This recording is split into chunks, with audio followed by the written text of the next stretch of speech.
인사합니다. 예수님을 더 깊이 알아갑시다. 예수님을 더 깊이 알아. 감사합니다. 우리가 누가복음을 지난해 2021년 8월에 시작해서 벌써 한 6개월 정도 지나고 있는데요. 누가복음 전체가 24장이니까 한 3분의 1 정도 이렇게 된 것 같습니다. 우리가 인생에 여러 가지 이 목표와 비전이 있을 수 있잖아요. 여러분들 개인 삶에서도 이루고자 하는 그런 것이 있는데 저는 이렇게 성경을 한 권 한 권 이렇게 해서 전체를 연구하고 이렇게 설교하는 과정을 지나면서 너무나 감사하다고 느낀 것은 이것이 저에게 너무나 귀한 자산이 되고 또 보람이 됩니다. 하나님이 우리에게 주신 성경 66권을 이렇게 죽기 전에 만약에 한 번씩 다 설교하고 마친다면 저에게도 굉장히 참 영광스럽고 귀한 일이겠지만 제가 여러분들에게 뭐 해줄 수 있는 것이 그 중에서 뭐 여러 가지가 있겠지만 참 귀하고 값진 것이 아닌가 제가 그렇게 한번 생각해 봅니다. 그런데요, 그렇게 듣고 들어도 우리가 이 땅을 살아가면서 이 성경에서 말하는 예수님 그리고 하나님 나라 복음 그 모든 것들에 대해서 좀 완벽하게 이해할 수가 없고 때로는 우리의 믿음이 흔들립니다. 알고 있다고 여겼는데 흔들리고요. 그래서 저도 이렇게 새벽이나 이럴 때 매일 성경에 따라서 이렇게 하다 보면 전에 설교한 것들을 찾아보거든요. 그러면 제가 작성한 원고를 봐도 내가 이렇게 이런 글을 썼나 이렇게 생각이 들어서 다시 한번 유튜브에서 동영상을 찾아보면 그렇게 했더라고요.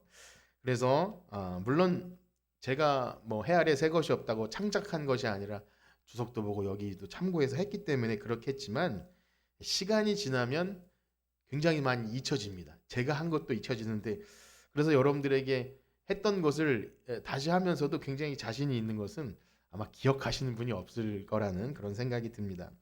자, 그럼에도 불구하고요. 예수님께서 이 요한복음 17장 3절에 보면 이렇게 말씀하시는데요. 여러분 영생이 무엇인지 아십니까? 영생? 영생? 우리 17장 3절 한번 읽어볼까요? 요한복음인데요. 요한복음 17장 3절 시작. 영생은 곧 유일하신 참 하나님과 그가 보내신 자 예수 그리스도를 아는 것이니이다. 아멘. 예수님을 알아가는 것이 영생이래요. 그게 딱 와 닿으십니까? 예수님을 알아간다. 물론 알아간다는 말씀이 우리가 지식을 많이 쌓으면 영생을 얻는다는 말은 아닙니다. 공부를 많이 하면 영생을 얻는다는 말이 아니라 진짜 구원받은 신자는요. 하나님이 누구신지 예수님이 누구신지를 늘 알아가길 원하는 거예요. 여러분들 마음속에 그런 마음이 있다면 난 구원받은 성도구나. 예수님이 누구신지 궁금하고 하나님 말씀이 그런가 해서 자꾸만 이렇게 더 보고 싶고 또 세상이 줄 수 없는 주는 기쁨과는 비교할 수 없는 그런 영광스러움을 말씀을 들을 때 혹은 우리가 말씀대로 살아갈 때 그걸 느낀다면 그게 진짜 신자인 것입니다. 여러분 그런 은혜가 있기를 축복합니다. 그래서 오늘도 그 주님을 더 알아가길 원하는데요. 그래서 이 누가복음 처음의 시작을 생각해 보면 그렇습니다. 누가가 데오빌로 각하라는 한 인물에게 그가 실존했던 인물인지는 조금 논란의 여지가 있지만 어찌 되었든 어떤 한 인물에게 데오빌로 각하여 하면서 정말 내가 전하는 그분이 하나님의 아들이신 예수 그리스도 이 땅에 사람을 입고 오신 예수님이며 그가 우리를 구원하러 오신 메시아이다. 이것을 알려주려고 하는 거예요. 그것을 알기 위해서 이렇게 한다는 것도 이 최초의 독자인 초대교회 성도들은요. 여러 가지 믿음의 핍박 속에서 그 로마의 압제 속에서 믿음을 지키는 가운데 이 글을 보고 신실한 형제 자매들이 믿음이 더 확고해지고 맞아 예수님이 그런 분이셨지. 그 다음에 시련 속에서도 믿음을 지킬 수 있도록 힘을 얻는 그 말씀이 되었을 것입니다. 그리고 오늘날 2000년이 지난 오늘날에게도요. 이 말씀을 들을 때 우리의 믿음이 어디 있는지 정말 우리의 믿음이 있다고 했는데 과연 그 믿음이 성경의 그 든든한 반석 위에 기초한 믿음인지를 또 알게 해주고요. 점검하게 해주고 도전도 주고 또 위로도 해주시면서 참 하나님과 그 아들을 믿는 믿음 안에서 영생을 얻게 하는 그 말씀인 줄 믿습니다. 그래서 오늘도 이 짧은 시간 다시금 우리의 믿음이 정말 어떠한지 또 우리에게 영생을 허락하신 그 예수님이 과연 누구신지를 오늘도 조금 더 알아가시는 여러분들 되시길 축복합니다. 자, 그래서 우리는 계속해서 예수님께서 그 하나님 나라의 복음을 이렇게 동네마다 전하시는 모습을 계속 보고 있는데요.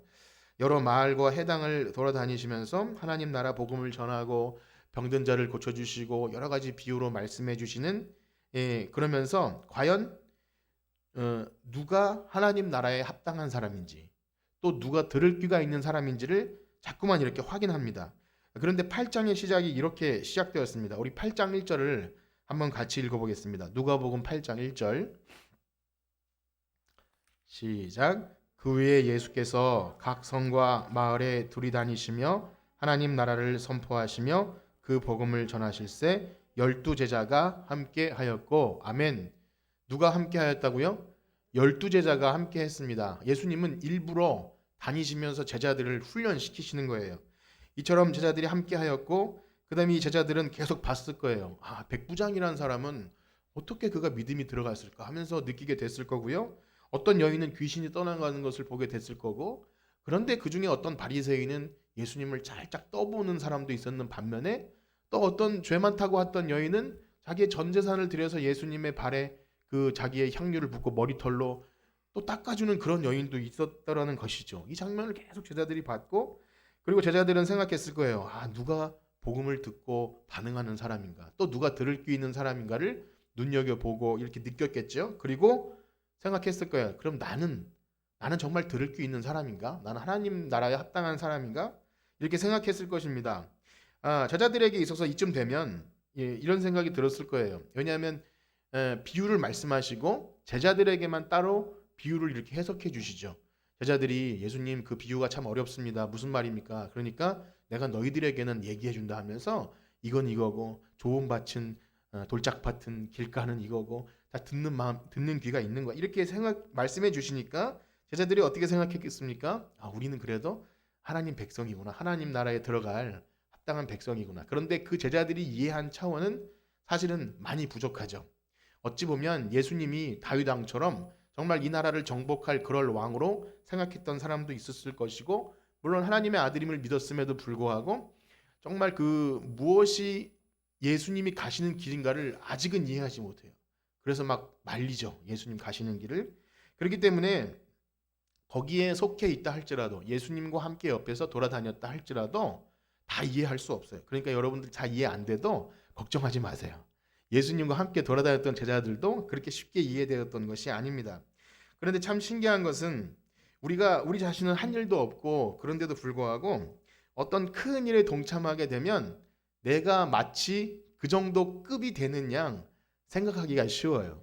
예를 들어서 군대에서 이렇게 운전을 하다 보면, 저는 이제 뭐 1호차 운전병은 아닌데 버스에 가끔씩 조그만 버스에 좀 높은 사람 중에 막 사단장이 탈 때가 있어요. 그러면 굉장히 높은 사람들이 경례를 붙여주고 하지 않습니까? 그럼 내가 뭔가 된 양 이렇게 좀 어깨가 힘이 들어가고 막 그래요. 그리고 옆에 보면 사단장의 밥을 타다 주거나 이런 사람들은 다른 쫄병과 좀 다른 느낌들이 있는 거예요. 누구나 할 수 있는 일인데도 불구하고 내가 어떤 높은 사람 옆에 있으면 내가 그렇게 덩달아서 높아지는 그런 착각에 빠지죠. 뭐 그런 재밌는 예지만 마찬가지로 우리 그 신앙의 경험에 있어서 이럴 수 있어요. 어떤 큰 교회 목사님과 조금 큰 사역에 함께 동참하면 내가 그 정도 수준이 되는 것처럼 착각할 수도 있습니다. 제가 그 정도 능력이 있나? 그리고 보여지는 외적인 것들로 자부심과 기쁨을 누리는 사람들은요, 실제적으로 자신이 정말 하나님 앞에 어떤 상태인지 잘 인식하지 못하고 흐름에 그냥 이렇게 따라가기도 해요. 선교 여행을 가기도 하고 뭐 어려운 사람을 돕기도 하고 그런 게 굉장히 보여지는 게 좋잖아요. 막 기부하고 이런 것들. 그래서 그런 것에 동참하면서 힘을 얻기도 해요. 그런데 진짜 십자가로 거듭남의 은혜가 무엇인지 모르고 할 수도 있고요. 예수님을 따라간다는 것이 무엇인지 잘 모르고 보여지는 것에 만족할 수도 있습니다. 물론 뭐 우물 안에 개구리가 되어서 있는 것보다 여러 가지 일을 하다가 선교 여행도 따라가 보고 또 이렇게 뭔가 봉사하는 것도 하다가 그러다가 말씀 듣고 회심하는 경우도 있지만, 참 등잔 밑이 어둡다고요. 실제로 가장 가까이 있는 사람 중에 예를 들면 목사님이 가까이 있는 사람들이나 뭐 목회자 자녀도 될 수 있고 가까이 있는 사람 중에 정말 뭐랄까요, 신앙이 안 자라는 경우도 굉장히 많이 있다는 것입니다. 내가 교회에서 큰 일을 했다고 해서 굉장히 믿음이 좋다고 착각할 수도 있는 것이죠. 그렇습니다. 많은 사람들이 때로는 정말 유명하고 큰 교회에서 유명한 목사님 설교를 들으면 그 무리에 껴 있잖아요. 그러면 내가 그 정도 급이 되는 것이라고 착각하기가 쉽습니다. 거기서 안정감을 느껴요. 그래서 다닌다고 하는 사람들도 꽤 많이 만납니다.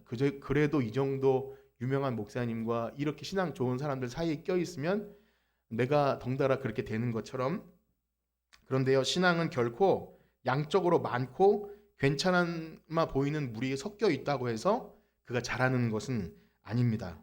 또 작은 교회 곳에서 좀 지지부진하게 이렇게 신앙생활하고 시험에도 들고 한다고 해서 그것이 못하는 것도 결코 아닙니다. 왜냐하면요, 우리 하나님은 중심을 보시는 하나님이신 줄 믿습니다. 그래서 저는요, 이렇게 생각돼요. 좀 이렇게 작은 교회에서 여러분들의 일거수일투족이 금방 확인되는 장소 있잖아요. 여러분들이 시험을 들면 금방 티가 나고 누구 뒤에 숨을 수 없는, 여러분들이 누구 뒤에 숨기 굉장히 어렵지 않습니까?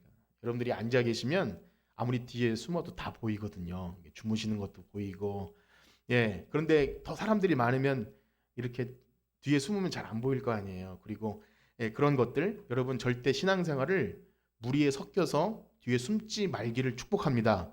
보여지면 창피를 당하거나 혹은 내가 시험에 들거나 이런 것이 자꾸 들켜셔야 돼요. 안 들키면 그게 큰 문제입니다. 잘 들키는 게 너무 중요해요. 그래서 정말 그 사람의 신앙은요, 위기 상황에서 진짜인지 가짜인지가 드러납니다. 위기 상황. 교회가 잘 되고 평안하고 사람들이 많을 때는 누구든지 잘할 수 있어요. 그런데 이쯤 되면 저 사람의 신앙이 과연 유지될까 하는, 옆에서 보기에 정말 어려운 시험을 당했는데도 그 사람이 이렇게 분연하게 이렇게 다시금 새 힘을 얻는 것을 보면 저 사람이 정말 그 속에 거듭남의 믿음이 있구나, 이런 것을 우리는 확인하게 됩니다.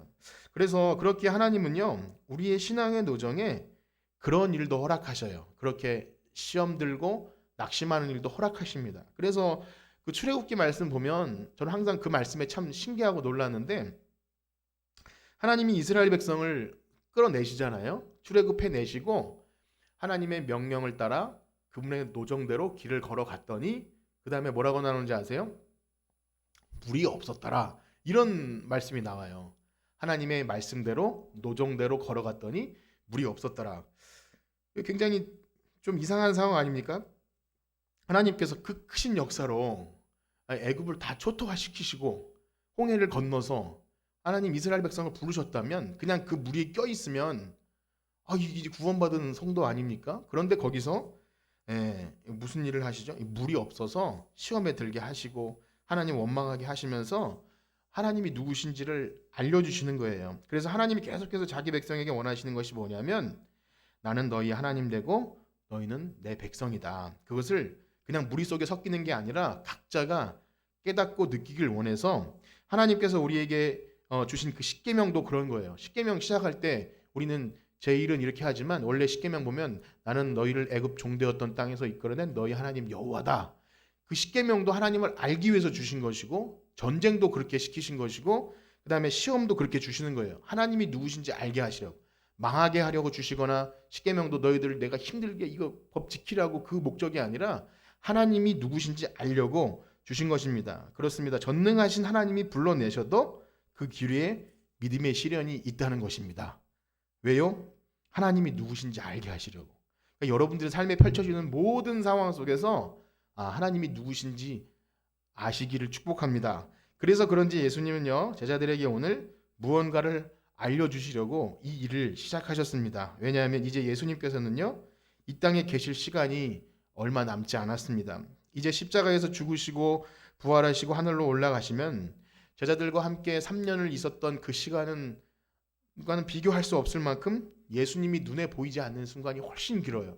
예수님과 있었던 그 3년은 추억 속에만 오래된 그 앨범 속에 빛바랜 사진처럼만 기억될 것이고, 예수님은 눈에 보이지 않지만 눈에 보이지 않는 세월을 훨씬 많이 살아가고, 오늘날 우리 중에 예수님을 본 사람이 아무도 없는데 평생 예수님을 믿어야 하는 것 아닙니까? 그래서 예수님은요, 제자들 보고 쫓아다니면서 내가 하는 거 잘 봐라, 내가 이렇게 병 고쳤지, 그리고 이런 비유가 있어 하면서 잘 기억했다가 나중에 써먹어, 이 정도 가르쳐 주시는 것이 아니라 정말 예수님이 함께 계시는데도 불구하고 이제는 끝이라고 할 만큼 완전히 망하게 되었다고 할 순간까지도 예수님이 경험하게 하시면서 과연 보이지 않는 예수님을 어떻게 믿을 것인가를 알게 하시길 원하셨습니다. 그래서 오늘 이러한 일이 벌어집니다. 우리 22절과 23절을 읽어보겠습니다.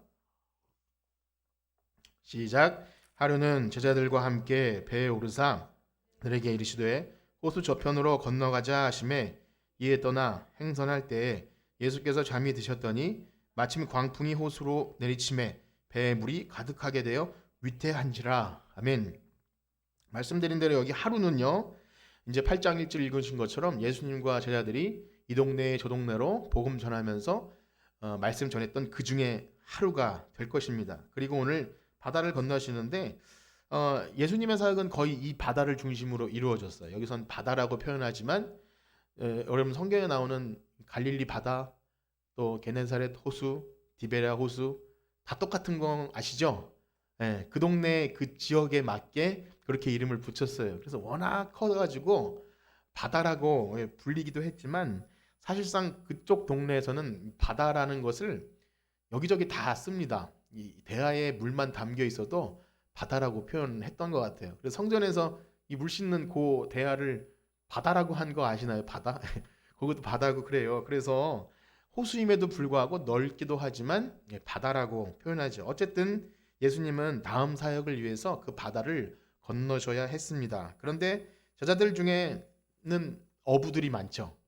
아주 오랜 세월 숙련된 뱃사람들이기 때문에 뭐 배에 대해서는 전문가들입니다. 그래서 이렇게 배를 타고 가신다니까 제자들이 은근히 좀 신났을 거예요. 자기가 좀 잘하는 분야가 나오지 않습니까? 뭐 피곤하면 내가 운전할게 하면서 서로 그때는 노를 젓겠지만 어쨌든 다음 사역을 위해서 아주 재미있게 배에 올라탔을 거예요. 그런데 예수님은 피곤하셨는지 아니면 어떤 의도를 가지신 건지 깊이 잠이 드십니다. 이렇게 배 뒤에서 약간 이렇게 덮어져 있고 그 안에 들어갈 수 있는 그런 구조의 배였던 것 같아요. 그런데 마침 광풍이 호수를 내리칩니다. 여기 내리친다라는 표현을 쓸 정도로 아주 광풍, 미친 바람이 불어오는 겁니다. 지금도 그 동네에서는 가끔 이런 바람이 몰아친다고 하고요. 작은 배는 금방 물에 잠길 정도로 아주 심한 바람이 몰아친다고 합니다. 그러니 제자들도 처음에는 이 바다에 대해서 잘 알았을 거예요. 아주 숙련된 노련한 뱃사람들이기 때문에 이제 물을 퍼내고 했겠죠. 예수님 안 깨우셔도 예수님이 주무시게 내버려도 우리가 이렇게 해결할 수 있어라고 생각했을 겁니다. 그런데 시간이 지나는데 이게 이제 장난이 아닌 거죠. 아마 직감했을 거예요. 이제 우리도 이러다 다 죽는다. 그 상황이 됐을 겁니다. 오늘날도 고도로 과학의 문명이 발달하고 배가 잘 만들어졌지만 실제로 그 망망대해에서 이 폭풍을 만나서 이렇게 파손하거나 배가 뒤집히거나 어떻게 되면 구명조끼를 입어도 생사의 갈림길에 서는 것 아닙니까? 뉴스에 가끔씩 왜 뱃사람들 낚시터에 나갔다가 뭐 그런 조난을 당하는 경우가 가끔씩 들려올 때 여전히 바다는 무섭죠. 근데 그 당시엔 더 심한 것이 바다 하면 이 죽음의 상징이기도 하고요.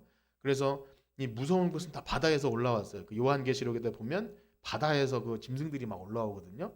왜냐하면 바다 하면 바다가 노해서 풍랑이 치면 그 신이 노해서 그렇게 한다라고 그런 생각이 있습니다. 뭐 오늘날도 그런 뭐 무속 신앙이나 그런 것들이 뭐 우리에게 있지만 어쨌든 그때는 그게 그들의 세계관이었어요. 바다에 신이 노했다. 뭐 이 정도.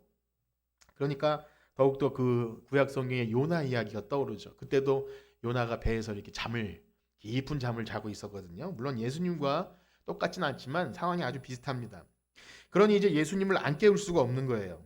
그리고 가만히 생각해 보니 조금 화도 났을 것 같아요. 좀 야속한 생각이 들죠. 아니 이렇게 우리가 힘들게 파도와 싸우면서 물을 퍼내고 있는데 이분은 우리 선생님이신데 이렇게 어떻게 저렇게 잠을 주무실 수 있을까?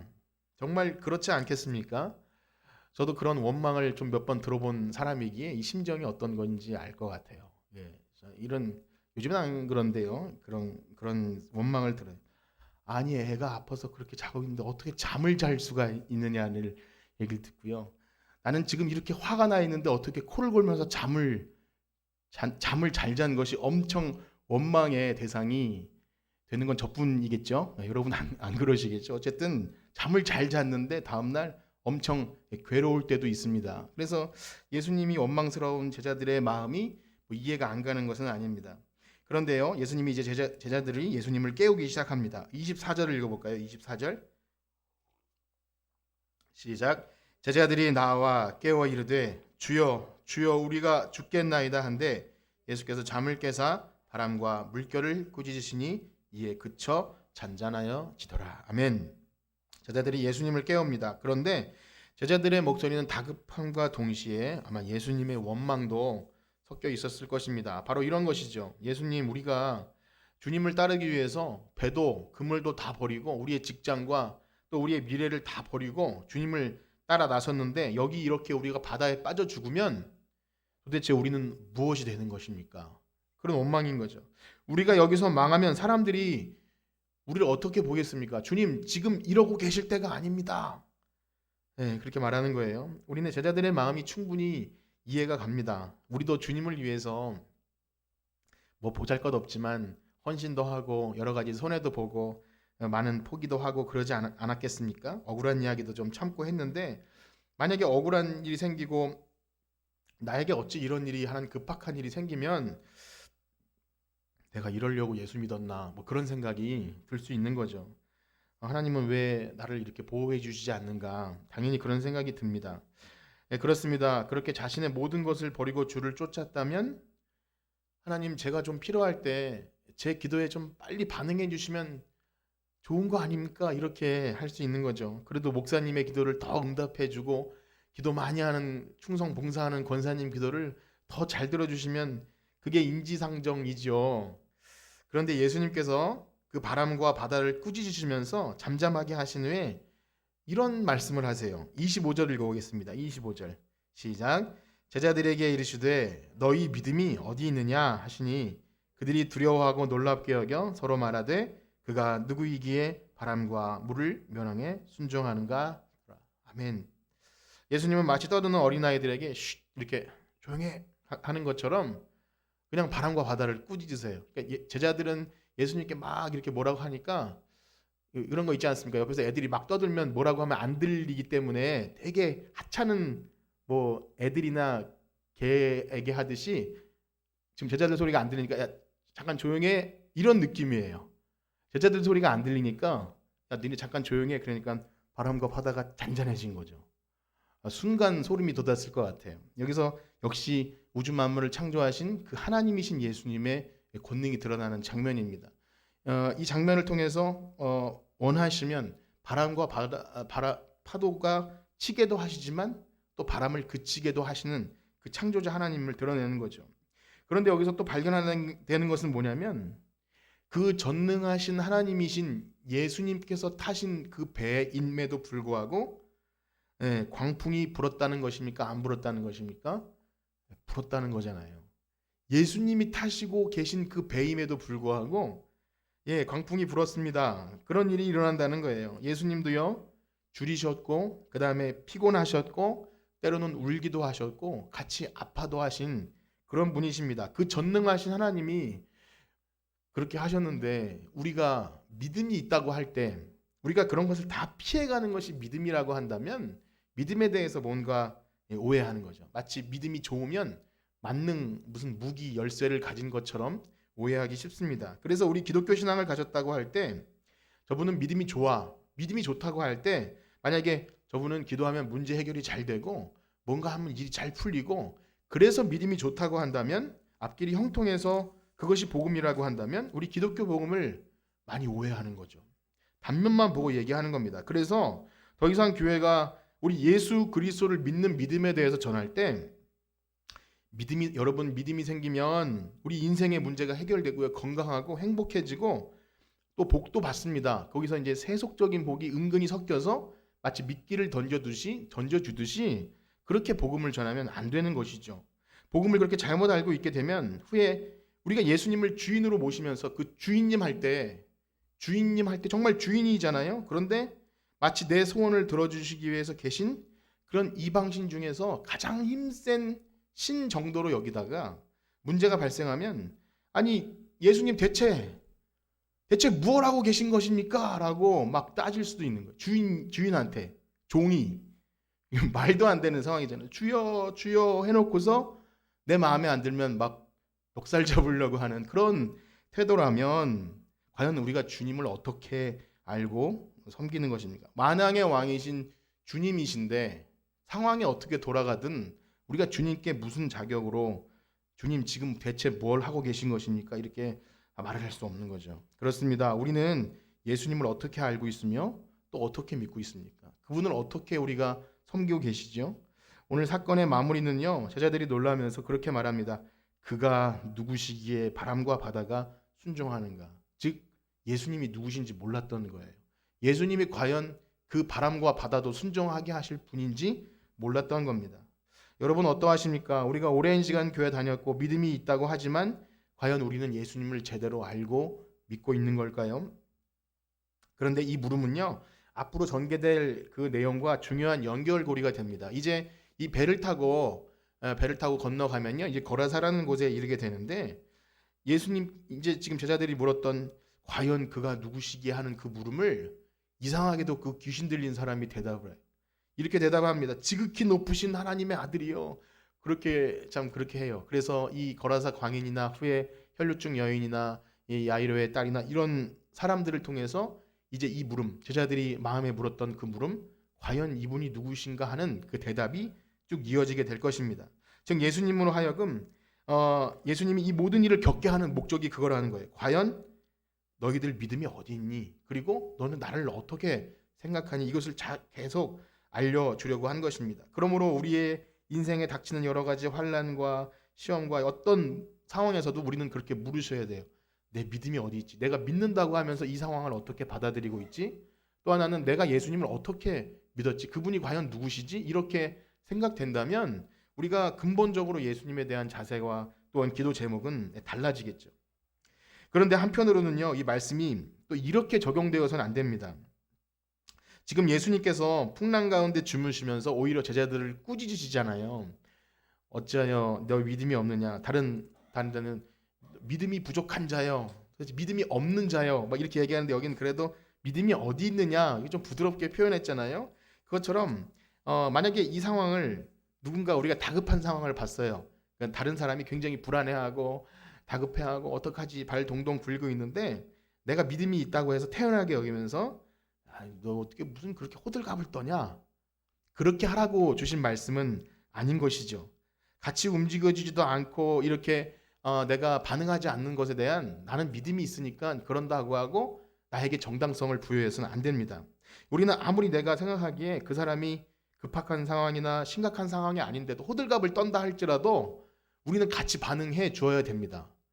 왜냐하면 우리가 예수님은 아니잖아요. 그렇죠? 그냥 안 되는 걸 억지로 쇼를 하라는 것이 아니라 진짜 성도라면 그가 지금 다급한 상황에 있을 때 예수님도 그렇게 하셨어요. 예수님도 참 우는 자에게 아들을 잃은 사람 여인에게 그 울면서 아파하시고 그렇게 해주셨어요. 그런데 우리가 예수님도 아니면서 야, 넌 어떻게 믿음이 그렇게 없니? 호들갑 좀 떨지 마라. 이렇게 하라고 이 말씀을 주신 것이 아닙니다. 만약에 우리가 예수님처럼 정말 바다와 바람을 꾸짖으면서 문제 해결의 능력이 있으면 그렇게 말씀하셔도 돼요. 근데 우리는 그런 능력도 없잖아요.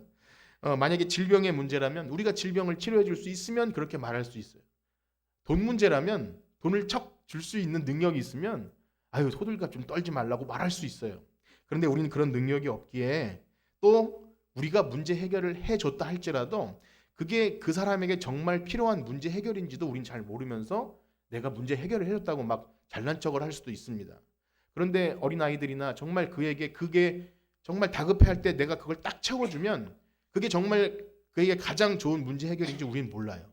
전능하신 하나님이요. 그래서 우리의 기도에 내가 원하는 식으로 응답해 주지 않아도 그게 하나님의 뜻인지를 우리는 믿으셔야 됩니다. 하나님이 우리에게 가장 좋은 것으로 주시기 때문에 응답하지 않는 것도 하나님은 가장 선한 것을 우리에게 주시는 거예요. 우리는 하나님의 뜻도 모르면서 이렇게 하면 정말 내가 믿음이 좋은 것처럼 착각하기 쉬워요. 그런데요, 그렇게 믿음 좋은 사람도요, 어떤 문제 앞에선 굉장히 성급해지고 막 혈기도 나고 막 그런 것을 보게 됩니다. 그래서 우리가 누군가에게 너 어떻게 예수님이 말씀하신 것처럼 야, 넌 믿음이 어디 있냐? 이렇게 말해서는 안 되는 것이죠. 그래서요, 우리가 할 수 있는 건 뭐냐면, 이 말씀이 정말 여러분들에게 깨달아지셨다면 이 말씀을 누구에게 적용해야 됩니까? 나에게. 한번 따라해볼까요? 나에게 적용하면 돼요. 나에게 무슨 상황이 발생했을 때 내가 막 혈기가 나고 다급해지고 하나님 어디 계십니까? 라는 마음이 들 때 조용히, 야, 강 목사, 너 믿음이 어디 있니? 이렇게 나 스스로에게 물어보는 거죠. 그리고 너 하나님을 어떻게 믿고 있니? 이 스스로에게 묻고 대답하면 되는 것입니다. 그것이 우리에게 주신 말씀이지 누군가에게 넌 어떻게 믿음이 그러니? 이렇게 주시는 말씀은 아니라는 거죠. 그래서요, 이 믿음이 있다고 하는 것은요, 우리가 어떤 일에 완전히 평안해지고 평정심을 유지하고 화도 안 내고 걱정 안 되는 순간이 온다는 것이 아닙니다. 믿음이 있다고 하는 것이 이런 걸 그냥 다 수양을 잘해서 돌을 닦아서 터득해서 그렇게 된다는 게 아니에요.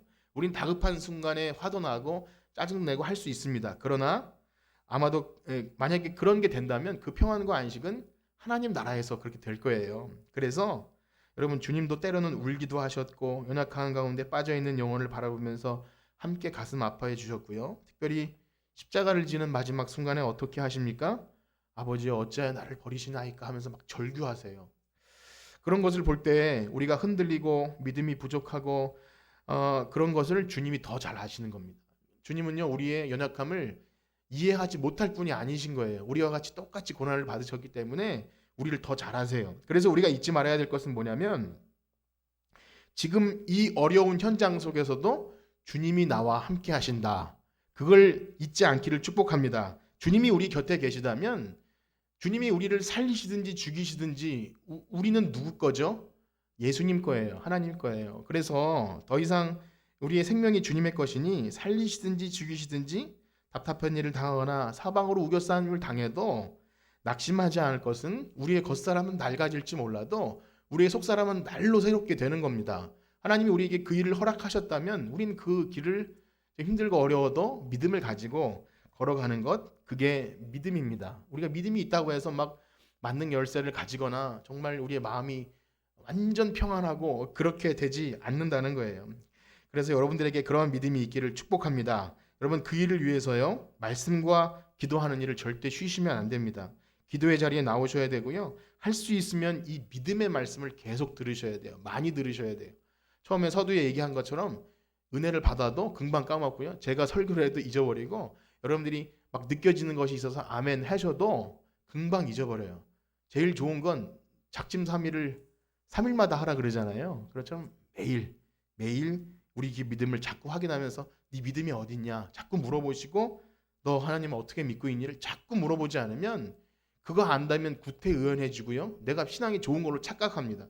그냥 어떤 큰 교회나 아니면 어떤 좋은데 그냥 섞여 있으면 당연히 내가 믿음 좋다고 하지만 그 예수님께서 베드로에게 막 사탄이 밀가부르듯 하리라고 사탄이 그렇게 하리라고 한 것처럼 시험 앞에 그냥 넘어질 수밖에 없는 것이죠. 그렇기 때문에 여러분, 그 말씀과 기도를 쉬지 않고요. 특별히 문제가 하루아침에 해결되지 않아요. 우리가 은혜를 받고 그 말씀이 너무나 은혜가 된다 해도 또 여러분들에게 제가 설교를 한다 해도 이것이 하루아침에 막 사람들이 변하고 그런 것이 아니죠. 더욱더 깨달아지는 거는 뭐냐면 주님이 그래도 나를 너무나 사랑하시는구나. 그리고 우리 교회를 너무나 사랑하시는구나. 그래서 어떤 때는 풍랑처럼 여겨지고 어떨 때는 긴 터널 같은 시간을 지난다 할지라도 주님이 거기 함께 계시면 우리는 부족함이 없는 줄 믿습니다. 우리 이 찬양 드리시면서 마실 텐데요. 주 품에 품으소서 거친 파도 날 향해 와도 주와 함께 날아오르리. 우리 이 찬양 드리시면서 꼭 여러분들이 의심하고 흔들리는 시간이 지난다 할지라도 주님이 우리를 책망하신 것 같아요. 그래서 너희 믿음이 어디 있느냐? 그렇게 물어보시면 그때가 가장 좋은 때라고 여기시길 축복합니다. 여러분, 음성이 들리고 그 다음에 말씀을 통해서 나를 막 책망하시는 것 같으면 그때가 가장 귀한 것 같아요. 그때 여러분들께서 책망을 달게 들으시고 믿음으로 승리하는 여러분들 되기를 축복합니다. 우리 찬양 드리고 기도하고 마치겠습니다.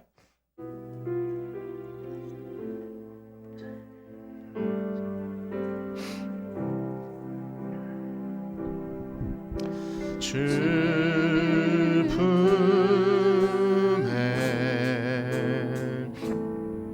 품으소서 능력의 능력에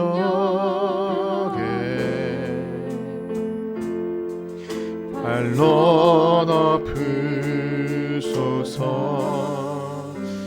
거친 파도 날 향해 와도 주와 함께 날아오리니 폭풍 가운데 나의 영혼 잠잠하게 주를 보. 아멘.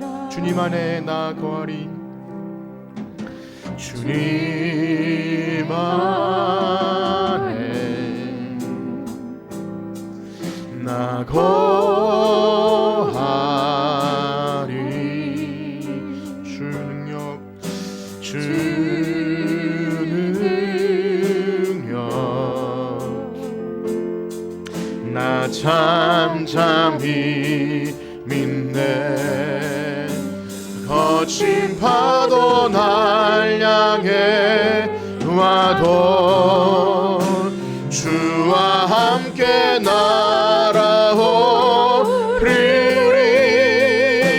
폭풍 가운데 나의 영혼 잠잠하게